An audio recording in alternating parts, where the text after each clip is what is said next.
G'day YouTube, warbles of a lot here. As you can see, it's nearly 11 o'clock at night, 22.9 degrees, and the weather station says it's going to rain. 22.1 is what the infrared thermometer says. 21.8 the top of the stove. 22.2 coming up. 25, 24.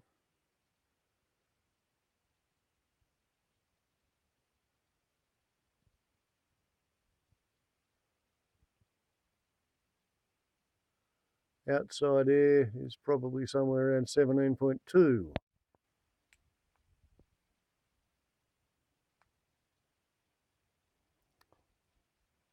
Eighteen 18.9.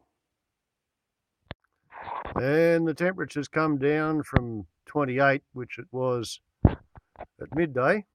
And normally I wouldn't light the fire tonight, but I have a reason. I want to test my actual birthday present. A lot of people thought the Bushnell binoculars was a birthday present. Well, sort of it was, but I bought the binoculars for myself because I wanted them.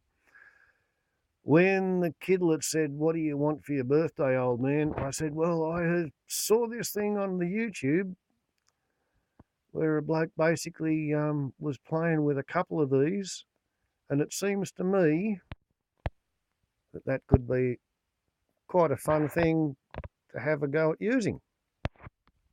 We have a very complicated cast aluminium heat sink.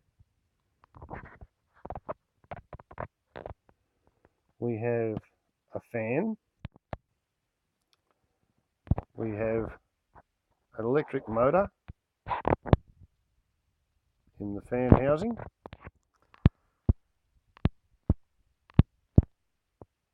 And as you can see, that complicated heat sink is one casting, and it's attached to what they call a Peltier device. And the Peltier device is attached to another aluminium casting with a bimetal strip in the bottom. And the theory is you stick this on top of something that's very, very hot, between 80 degrees Celsius and 345 degrees Celsius, and it heats one side of the Peltier device. The other side of the Peltier device, which is connected to the cold heatsink, which has a lot of surface area in the swept half disc of the fan, say 2/3. So the fan sucks cold air past the cold end of the heatsink, thus maintaining the temperature gradient across the Peltier device. And therefore, we have Thermo-Electric Firewood.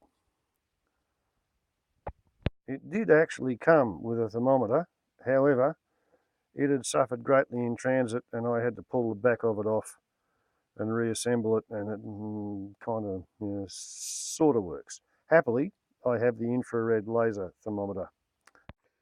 Now, one surefire way to kill this would be to light the fire now with the fan sitting on top of the hot plate, because then the heat transfer would gradually move across it. There wouldn't be any sudden sharp gradient, and you'd cook the Peltier device and you'd probably cook the wiring and the motor as well. What one has to do is light the fire first and wait for the hot plate to heat up. And in the theory, this bimetallic strip, if it overheats, will expand into a different shape and lift the base away from the heat source. That's the theory. Okay, so having once again established the temperature, 21.5, we light the fire.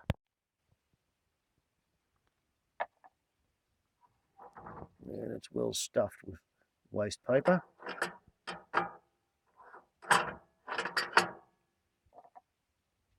So it might be a good idea to go outside and make sure that it doesn't throw burning paper out the top of the chimney and set the bush alight. 12 minutes past 11.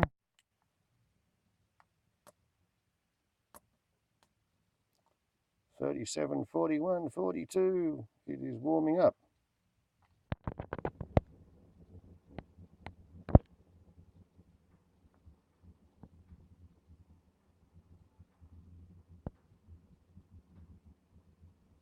So far, so good.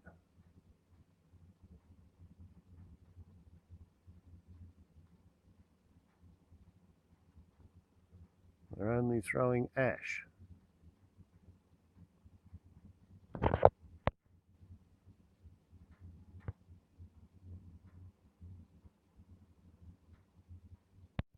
See? Method in one's madness. This stuff has to be checked.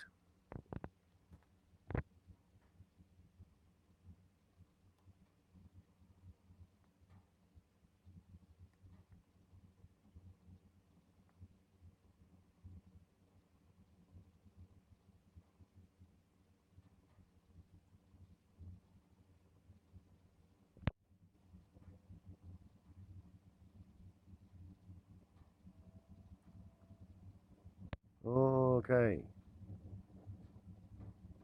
Time to go in and stoke the fire.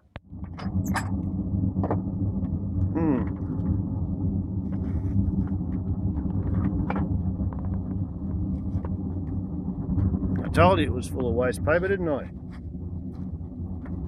Trouble with heat waves.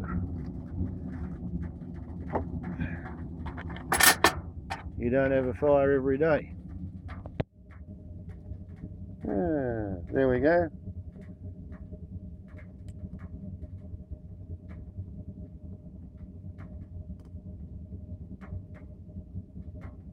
$120 degrees at the front, 150, 160.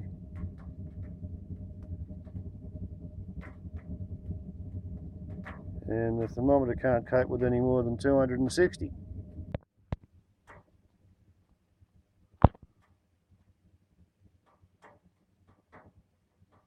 Chuffing like a blast furnace, and the stainless steel pipe is crackling and creaking.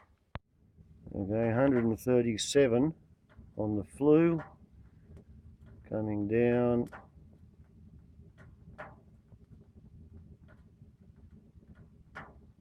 And yeah, it only gets hot below the level of the cooling holes.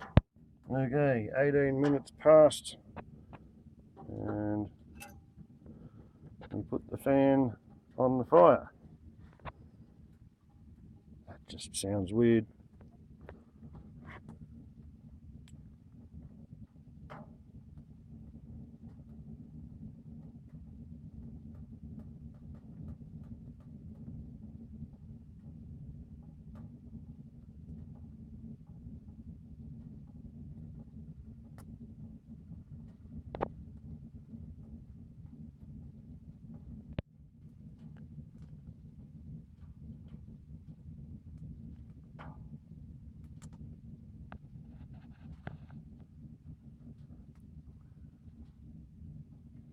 Okay, so the top of the heat sink's 31.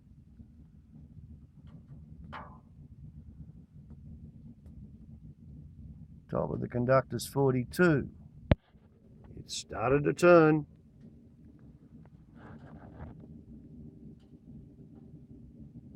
After only a couple of minutes.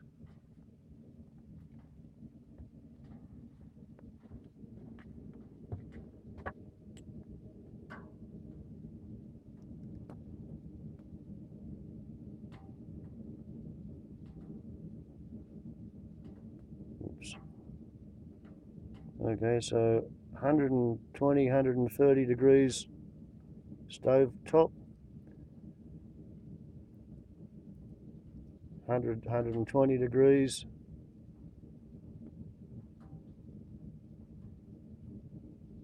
On the base plate on that side.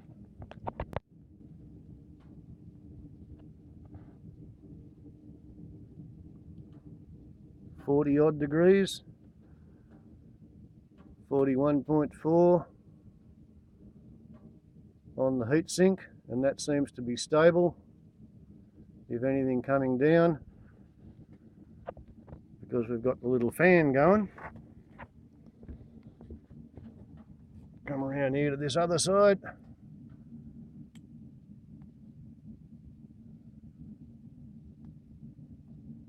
Oop, 220 on the hot plate, 150 or so, 106.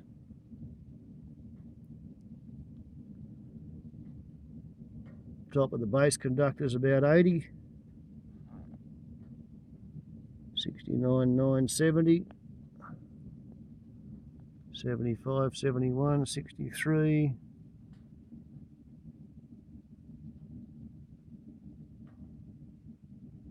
61, 51, 51,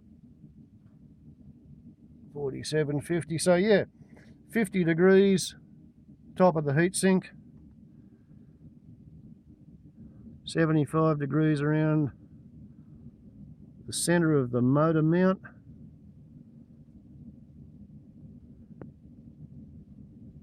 $80 or 90 degrees, top of the conductor. Little fans are going. Inside the motor housing's 55 or so, so the motor's getting the most, 49, the motor's getting the most cooling air. Yeah,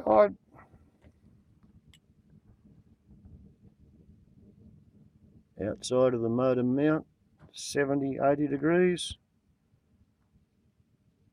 Yeah, 47. So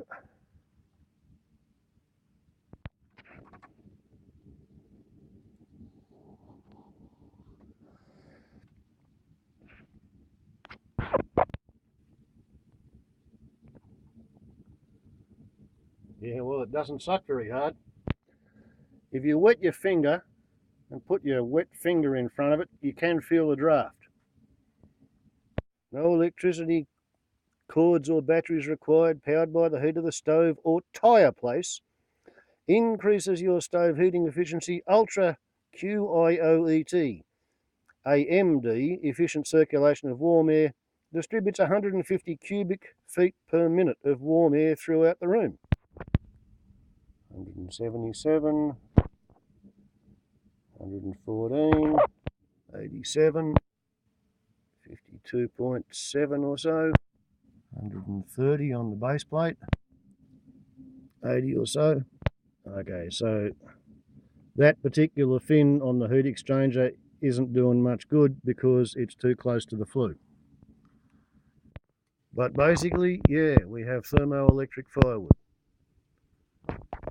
And Warbles is very, very happy. And yeah, stoke the fire and the fan blows faster.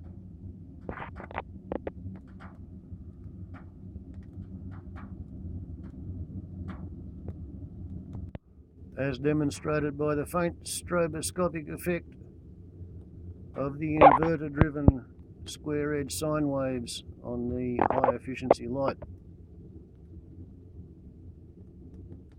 4 blades, 50 cycles per second. Maybe somebody can make a guess at the RPM. 54.5. I find myself entranced. We have a device that allows us to burn firewood, and just by sitting it on top of the potbelly, it turns a thermal gradient into electricity, and then uses the electricity to turn a fan to blow the air around the room. So I don't just get a convection hot spot on the roof and a cold spot on the floor under the door, because my Peltier-Effect driven stove fan is circulating the air. As a mad scientist, Warbles on a lot is very, very pleased with this birthday present. Ciao.